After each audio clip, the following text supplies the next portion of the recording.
Well, hello there, and welcome to another Marketing Minute Live. My name is Karen, Chief Marketing Officer here at Innovative Global Vision, and I am joined by our marketing coordinator, Jasmine, and Refuge, our Hey, content specialist. So, again, as I mentioned, thank you for joining us. So, today we are talking about Google's Eat, especially what exactly is it and how can it help you increase website traffic. Now we know how important website traffic is, but it's even more so important now than ever before because considering the current situation that we've been facing for almost a year, that foot traffic to our business has been affected. So therefore, there's an increasing need to focus on website traffic to generate more leads. Exactly. And a good place to start when it comes to increasing your website traffic is Google. This is because most of the world's search traffic comes from Google. In fact, 80% of all global search traffic happens on Google. So, to rank in Google, you obviously have to follow by their rules, guidelines, and standards. And one of those guidelines that Google uses is called Google Eat, and it helps assess the quality of a search result. so what exactly is Google's E? EAT stands for expertise, authoritativeness, and trustworthiness. So during this live, we're going to go into each element and we're going to explain how to use those recommendations to improve our website's content. Okay. Thanks, Refuge. So let's start off with that first acronym of EAT or E, inter or expertise. So this is determined by the content on the content level and not by what your website is or the organization is. Basically, so you might be asking, how can you actually create this expert content? I apologize for looking back. My Shih Tzu was at the door whimpering behind me. Aw. It was funny. But anyhow, so of course, expertise. How do you go about showing your expertise? Well, your blog articles create a great opportunity for you to demonstrate that.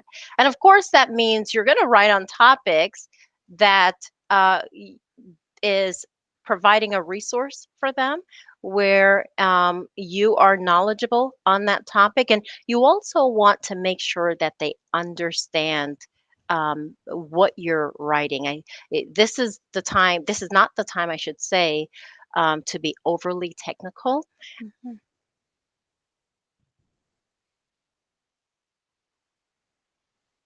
Greater if they were to read it. Have you guys ever heard that before? You can't explain it to a 6-year-old, you don't understand it well enough. And now we go to A, which is authority, and that means that people are citing you as an expert. When someone brings up a topic and it is your business or your brand is the first thing that comes to your mind, then you're doing a really great job about being an authority.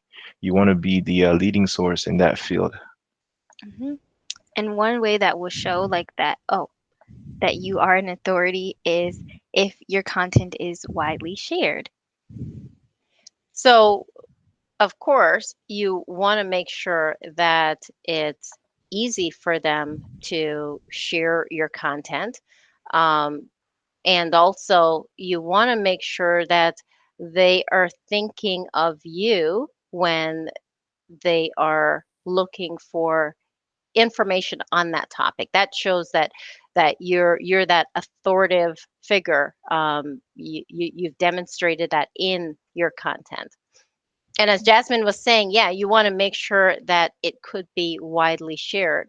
And there's some ways that you can go about doing that. Of course, you want to make sure it's easy for them to share it, and they can share that content across the board, whether whichever social media platform they're on. You want to make it easy for them to do so.